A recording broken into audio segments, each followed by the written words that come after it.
Assalamualaikum warahmatullahi wabarakatuh. Salam sejahtera untuk kita semuanya.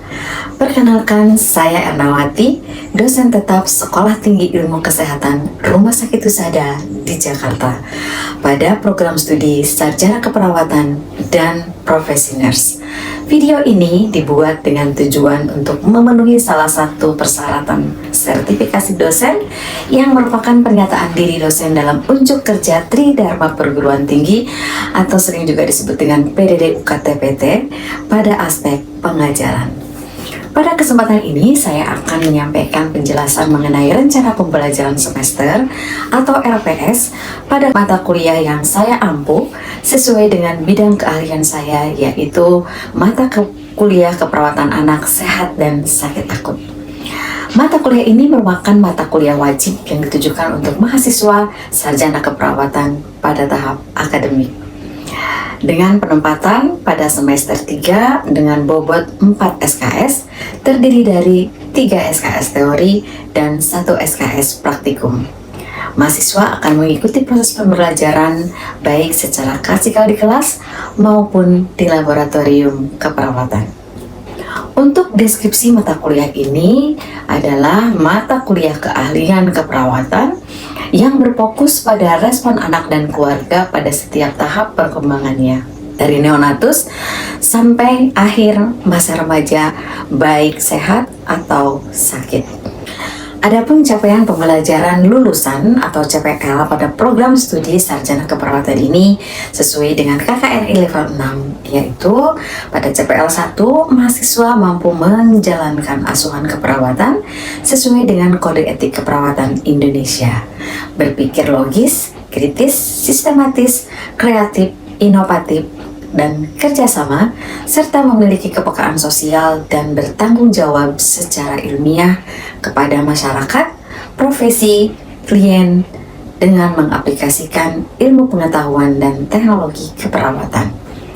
CPL yang kedua, mahasiswa mampu melakukan edukasi, komunikasi, dan kolaborasi dalam memberikan asuhan dan atau pelayanan keperawatan berdasarkan bukti ilmiah terkini. Untuk CPL ketiga, diharapkan mahasiswa mampu melaksanakan pengorganisasian asuhan keperawatan dan berkoordinasi dengan tim kesehatan lain dengan menunjukkan sikap kepemimpinan untuk mencapai tujuan perawatan klien. Dan untuk CPL yang keempat, mahasiswa mampu bersaing secara global dengan memiliki kompetensi sesuai dengan profil lulusan yang diakui oleh dunia profesional dan didukung kemampuan berkomunikasi dalam bahasa asing. Adapun bahan kajian atau materi pada mata kuliah keperawatan anak sehat dan sakit ini antara lain akan dipelajari mengenai perspektif keperawatan anak dalam konteks keluarga, dan akan juga dipelajari mengenai pertumbuhan dan perkembangan pada anak serta masalah pada tumbuh kembang anak pada setiap tingkat usia. Lalu bahan kajian yang lain adalah mengenai peran bermain pada anak serta komunikasi pada anak. Konsep imunisasi juga akan dipelajari di dalam mata kuliah ini. Selain juga mahasiswa akan mendapatkan pengetahuan mengenai pengkajian fisik dan pengkajian pada perkembangan anak. Lalu ada konsep MTBS. Kemudian juga materi yang akan diberikan adalah mengenai nutrisi pada anak, lalu patofisiologi, farmakologi, dan asuhan keperawatan pada anak dengan gangguan nutrisi dan dampaknya terhadap pemenuhan kebutuhan dasar manusia. Materi lain yang akan dipelajari adalah patofisiologi, farmakologi, dan asuhan keperawatan pada bayi risiko tinggi dan dampaknya terhadap pemenuhan kebutuhan dasar manusia. Kemudian mahasiswa juga perlu memahami bagaimana fungsi advokasi perawat pada perilaku kekerasan yang terjadi pada anak. Untuk mata kuliah atau pembahasan materi praktikum di laboratorium keperawatan, mahasiswa akan belajar mengenai beberapa intervensi keperawatan, prosedur yang akan dilakukan pada bayi dan anak, kemudian juga asuhan keperawatan pada bayi muda yang sakit dengan menggunakan pendekatan MTBM. Demikian tadi, itu adalah bahan kajian atau materi yang akan diperoleh mahasiswa pada mata kuliah ini. Untuk referensi yang digunakan dalam pembelajaran ini yaitu berupa textbook ataupun e-book Pediatric of Nursing maupun Neonatal Nursing Care dari para pakar keperawatan anak yang berasal dari dalam maupun dari luar negeri, serta juga menggunakan buku-buku karya saya sendiri yaitu tentang keperawatan anak, serta jurnal-jurnal penelitian yang terkini yang akan diintegrasikan dalam RPS ini agar mahasiswa mendapatkan pengetahuan dan mengikuti perkembangan, kebaruan, dan ilmu yang terkini. Dalam pembelajaran terdapat 3 komponen yang merupakan elemen penting dalam proses pembelajaran, yaitu Delivery, Interaction, and Assessment atau DIA. Nah, untuk delivery ini, saya tentu saja sebelum memberikan pengajaran akan memberikan RPS yang dapat diunduh langsung oleh mahasiswa melalui sistem e-learning Stikes Rumah Sakit Husada. Materi yang diberikan didukung oleh beberapa media pembelajaran yang akan digunakan seperti LCD, video, kemudian quizzes, aplikasi Google Form, lalu ada juga e-learning Stikes Rumah Sakit Husada, di mana tugas, nilai, materi semua bisa diupload di sana. Lalu juga menggunakan media sosial seperti WhatsApp karena ini untuk memudahkan komunikasi antara dosen dengan mahasiswa. Pada interaction, pembelajaran pada mata kuliah ini tentu saja melibatkan komunikasi 2 arah ya, antara dosen dan mahasiswa, baik itu berupa kuliah, diskusi, tanya jawab, presentasi kelompok, lalu ada juga studi kasus dan kolaborasi. Sementara pada pembelajaran praktikum di laboratorium keperawatan akan menggunakan metode demonstrasi, simulasi, dan peer-to-peer. Yang terakhir, pada assessment, selama mahasiswa mengikuti pembelajaran 14 kali pertemuan dalam semester ini, maka mahasiswa tentu saja akan dilakukan evaluasi, dan untuk evaluasi formatif dilakukan dengan kegiatan ujian tengah semester atau UTS dengan bobot penilaian 15%, dan ada kuis ya yang dilakukan beberapa kali nanti dengan persentase penilaian bobotnya 5%. Dan untuk mendukung student center learning ada penilaian aktivitas partisipatif dengan bobot 20%. Kemudian untuk penilaian praktikum itu juga ada penilaiannya dengan bobot 20%. Dan terakhir untuk evaluasi formatif tentu saja ada ujian akhir semester atau UAS dengan bobot 20%. Sehingga total penilaian ada 100%. Demikian penjelasan mengenai RPS pada mata kuliah keperawatan anak sehat dan sakit akut. Selanjutnya akan saya sampaikan cuplikan video pembelajaran secara klasikal, yaitu di kelas secara tatap muka, yang merupakan pertemuan yang pertama dengan materi perspektif keperawatan anak dalam konteks keluarga. Selamat menyaksikan. Assalamualaikum warahmatullahi wabarakatuh. Waalaikumsalam warahmatullahi wabarakatuh. Selamat pagi semuanya. Pagi, Bu. Apa kabar? Alhamdulillah, puji Tuhan baik ya.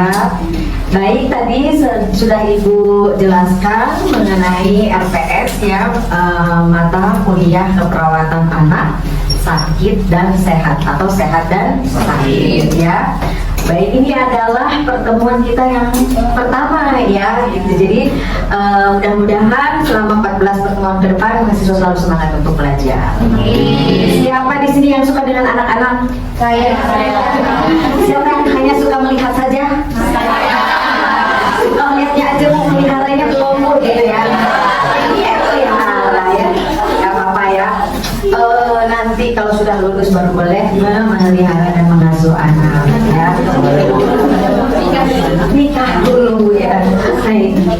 Mata kuliah kita adalah yang pertama ini adalah mengenai konsep perawatan anak dalam konteks keluarga. Ya ingat ya, di bawahnya ada konteks keluarga karena di dalam ilmu keperawatan anak itu kita harus family care center gitu ya. Nanti kita akan jelaskan kembali mengapa sih keluarga dibawa-bawa dalam ruang lingkup anak gitu ya. Nah ini nanti yang akan kita pelajari pada hari ini mengenai anak, definisinya apa, lalu tren isu mengenai anak apa. Juga kita akan membahas bagaimana hak-hak anak dan undang-undang perlindungan anak. Kemudian kita masuk ke perawatannya ya. Nanti ada definisi keperawatan anak, filosofinya, prinsip keperawatan anak, paradigma dan peran perawat. Yang kita nanti sebagai perawat perannya apa terhadap anak ya. Baik ya, kita lanjutkan ya. Nah, sebelum kita masuk ke definisi anak dulu, siapa di sini yang tahu kalau anak itu batasannya sampai usia berapa? 18 tahun. Di sini ada yang umurnya 18 tahun? Saya. Ada lagi yang lain, pendapat yang lain? 20. Oke, 20 masih anak-anak ya. Baik, belum. Ada lagi pendapat yang lain? 17 ya. Ini sweet 17 gitu ya. Baik, kita lihat ya. Jadi menurut Convention of the Right of the Child ini yang sudah disepakati di dunia internasional ya, bahwa disebut anak jika seseorang sudah berumur dari 0 sampai 18 tahun atau 18 tahun ke bawah ya. Sama halnya yang disampaikan juga oleh WHO, anak-anak itu disebutnya kalau dia berusia 0 sampai 18 tahun. Nah, bagaimana dengan di Indonesia? Apakah berbeda? Kriterianya kita lihat ya. Sama saja ya. Di dalam Undang-Undang Perlindungan Anak nomor 23 tahun 2002 sama anak juga adalah sampai batas usia 18 tahun. Begitu juga di dalam Undang-Undang Negara Republik Indonesia itu juga sama ya. Ini adalah batasan dari anak-anak. Nanti kita akan bahas anak-anak itu dari neonatus sampai usia remaja ya. Nah tadi kita sudah membaca di awal bahwa ilmu keperawatan anak ini dalam konteks keluarga ya. Nah di sini semuanya pasti adalah bagian dari sebuah keluarga. Keluarga itu apa? Nah, menurut WHO, keluarga dalam rumah, keluarga tinggal di rumah ya. Keluarga adalah unit sosial yang terkecil ya, yang terdiri dari 2 orang atau lebih yang terikat dalam hubungan darah, perkawinan ataupun adopsi, dan yang tinggal bersama atau bisa juga terpisah ya. Kalau di kuliah kan ada juga yang terpisah ya. Serta saling berinteraksi dan mendukung satu sama lain. Jadi ini adalah definisi keluarga. Nah, mengapa kalau anak itu akan digandengkan terus dengan keluarga? Karena anak-anak masih berada di dalam pengasuhan dan tanggung jawab keluarga. Jadi otomatis ketika kita memberikan perawatan harus melibatkan keluarga, seperti itu ya. Nah, jangan lupa ya, sama halnya dengan orang dewasa, anak-anak juga memiliki hak ya, yang tentunya ada yang sedikit berbeda ya dari kita orang dewasa. Siapa di sini yang mau jadi perawat anak? Yang lucu seperti Rafathar ya, Rafathar. Amina ya. Amina. Baik, kita lihat dulu ya. Bagaimana sih proporsi anak di Indonesia? Karena kita berada di negara Indonesia tersingkat, kita harus melihat dulu di gambarannya anak-anak yang ada di Indonesia ini seperti apa ya. Nah, masih ingat sekarang berapa jumlah penduduk Indonesia?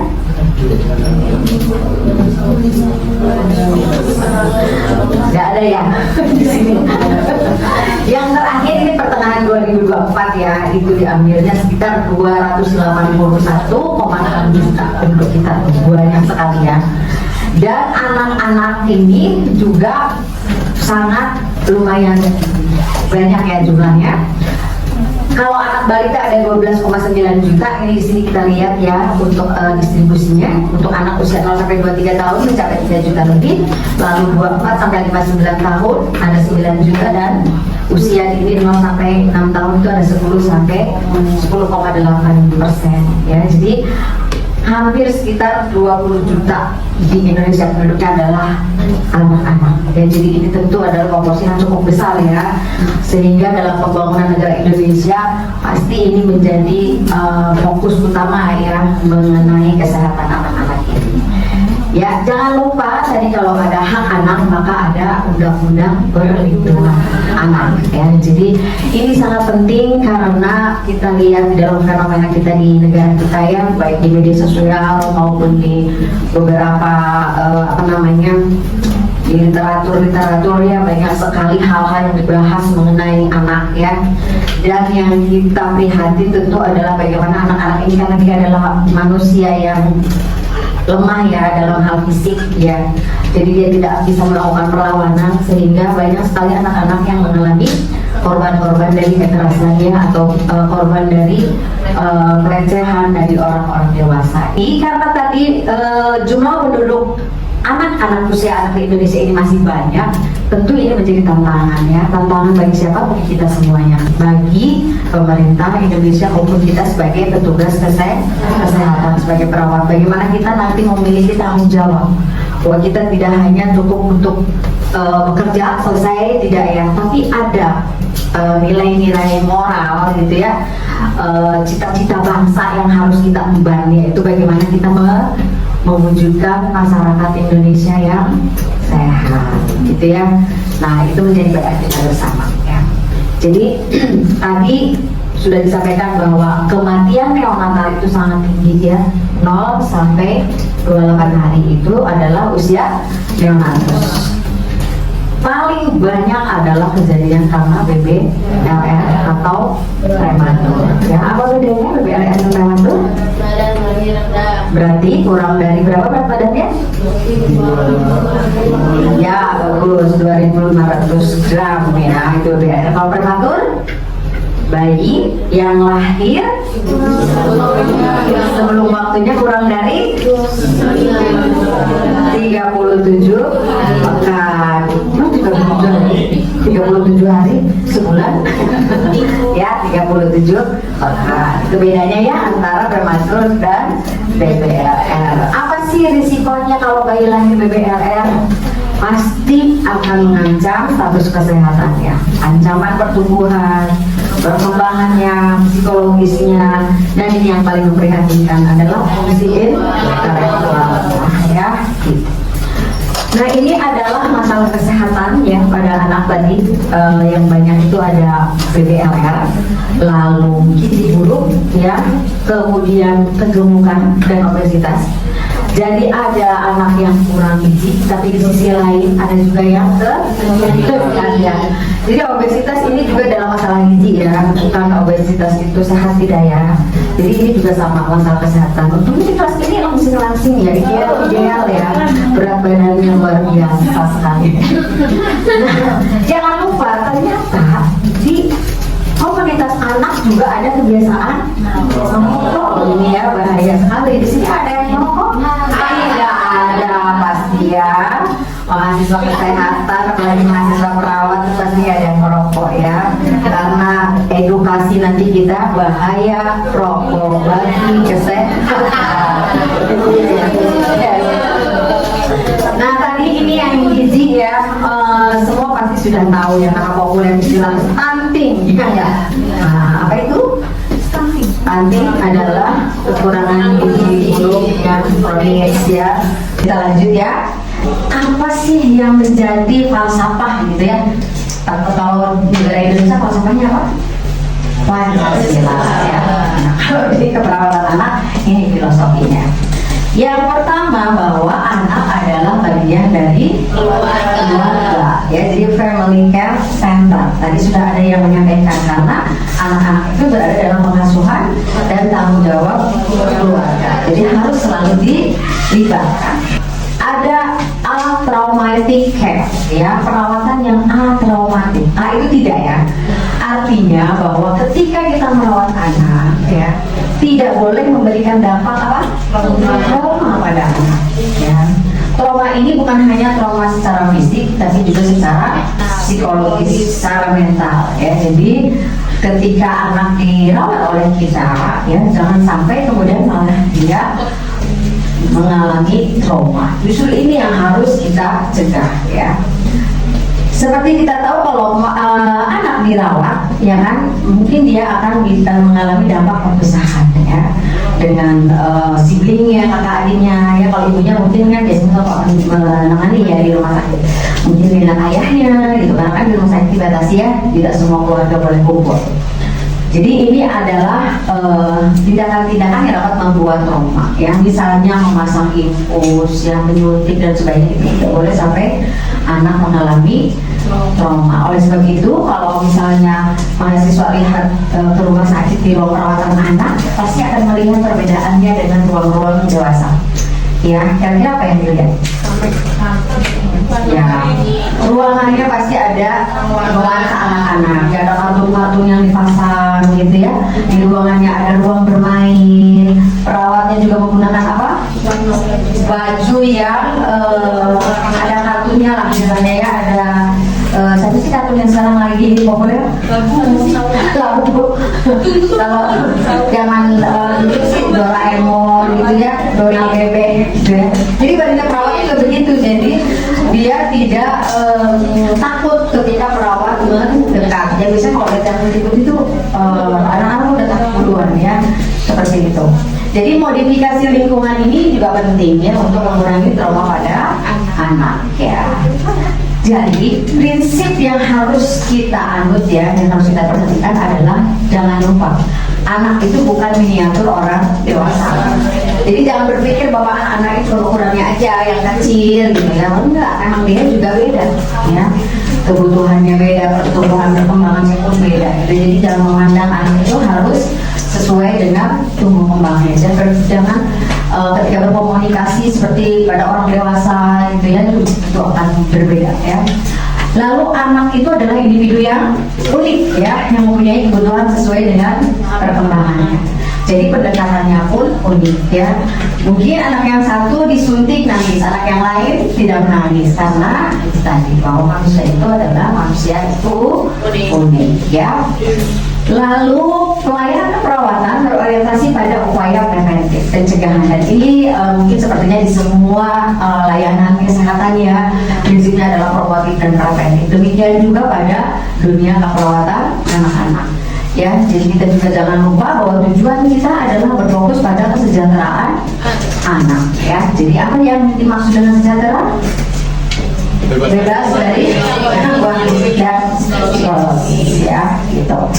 Yang berikutnya family care center, ya. Yang terakhir yaitu untuk meningkatkan pematangan anak sebagai makhluk biopsikososial dan spiritual, jadi berkembang secara holistik, gitu, ya. Terakhir, bahwa jangan lupa ketika kita melakukan keperawatan, prinsip ini, ya, bahwa harus sesuai dengan tumbuh kembangnya. Nah, yang terakhir nih, tadi kan semuanya adalah mahasiswa perawat, nah insya Allah nanti lulus akan menjadi perawat, ya. Jadi harus tahu dulu nih peran perawat apa, ya. Ya, secara primer, ya, adalah tentu memberi asuhan secara langsung. Lalu berikutnya apa? Advokat itu apa? Mempertahankan hak pasien. Ya, kita membela hak-hak anak pasien, ya. Jadi kalau misalnya ada anak yang sedang disakiti, kita jangan diam aja, walaupun itu oleh ibunya, gitu, ya, nggak boleh. Nah, kita harus berperan sebagai advokat, ya. Lalu sebagai edukator, kita pasti banyak sekali kegiatan-kegiatan yang kita lakukan, ya, di dalam mengedukasi masyarakat, ya. Lalu juga kita sebagai peneliti, ini jangan lupa, ya, karena dalam kasus perawatan itu harus selalu ya, sesuai dengan evidence-nya. Kemudian yang berikutnya sebagai komunikator, karena kita akan memberikan apa ini? Edukasi, otomatis harus pandai atau mampu berkomunikasi. Dan terakhir sebagai konsultan, ya, baik untuk pasien maupun keluarganya, gitu ya. Jadi kesimpulannya ketika kita nanti memberikan asuhan, jangan lupa ya, anak-anak itu butuh asuhan, juga perlu kasih sayang, ya, dan juga harus diasah, ya, asih, asuh. Itu sepertinya filosofi apa? Asuh, asih, asah. Ya, asih, sini asih, sini asuh. Ya, intinya ini. Sini ada yang ingin ditanyakan? Sudah bisa dipahami? Sudah dipahami ya. Jadi nanti untuk pertemuan selanjutnya kita akan selalu diawali dengan kuis dulu ya. Tidak banyak, paling 5 soal ya. Supaya untuk mengingat ya, mengingat pembelajaran yang sebelumnya. Jangan lupa juga nanti kuis itu akan masuk dalam penilaian ya. Baik, masih semangat? Masih. Ya, mau ditanyakan? Bu, Oh ya. tadi kan Ibu banyak menjelaskan terkait pentingnya family center care ini. Iya. Itu kan di family center care itu kan ada kayak orang tua menentukan lingkungan dari anaknya. Nah, itu semisal kayak si anak ini tidak mendapatkan peran orang tuanya, semisal kayak di panti asuhan itu ada perbedaan nggak Bu terkait tumbuh kembang anak itu ke depannya? Baik, pertanyaannya bagus sekalian. Bagaimana perkembangan anak yang tinggal di panti asuhan? Yang seperti itu ya. Ada dalam kehidupan ini situasi di mana keluarga itu tidak utuh ya. Mungkin orang tuanya meninggal terlebih dahulu gitu ya. Kemudian anak tidak memungkinkan untuk dirawat, akhirnya kemudian panti asuhan, atau mungkin ada anak yang tersesat jadi masuk ke panti asuhan ya, atau juga disesatkan mungkin ya, dititipkan oleh orang tuanya di sana gitu.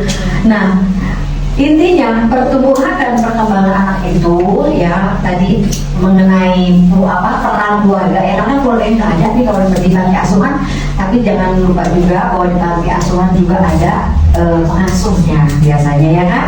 Apalagi kalau misalnya anaknya sudah sekolah, biasanya dia juga akan mendapatkan pendidikan, akan mendapatkan bimbingan dari gurunya ya, dari pengasuh di panti asuhannya gitu ya. Biasanya kan ada juga yang berperan sebagai ibu asuhnya ya kan, ada bapak asuhnya juga ya kan. Biasanya kan di keamanan panti asuhan pasti kan ada juga yang menjaga keamanan, betul nggak ya? Jadi biasanya peran-peran itulah yang nanti akan diambil alih oleh bapak ibu yang ada di panti asuhan ini untuk dia mendapatkan pertumbuhan dan perkembangan anak ini supaya sesuai gitu.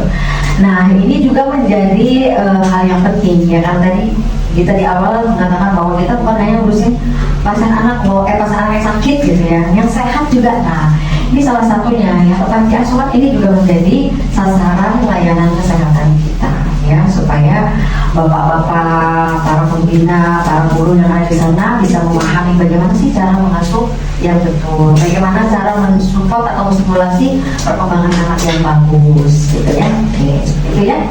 Oke, mantap, bagus ya pertanyaannya. Baik, karena waktu sudah selesai ya, mungkin kita akan bertemu lagi nanti, mungkinnya insya Allah mungkin dan insya Allah kita akan bertemu lagi di minggu berikutnya. Kita akan membahas mengenai pertumbuhan dan perkembangan anak. Jadi hari ini kita sudah belajar mengenai konsep keperawatan anak ya. Mudah-mudahan nanti banyak yang tertarik juga ya, selain menjadi perawat jiwa, jadi perawat anak, perawat bedah, perawat kolektif banyak ya. Jadi dinamikanya sangat beragam sekali ya. Tetap semangat belajarnya ya. Hari ini tadi bagus sekali, Ibu Arsia tidak ada yang tidak hadir ya. Kelasnya mudah-mudahan sehat semua ya. Jadi kedepannya bisa nanti pembelajaran dengan baik. Baik, sampai di sini masih ada yang ingin ditanyakan? Kalau tidak ada, kita akhiri pertemuan pada hari ini ya. Terima kasih untuk persamaan kita. Semangat terus belajarnya. Selamat siang. Assalamualaikum warahmatullahi wabarakatuh.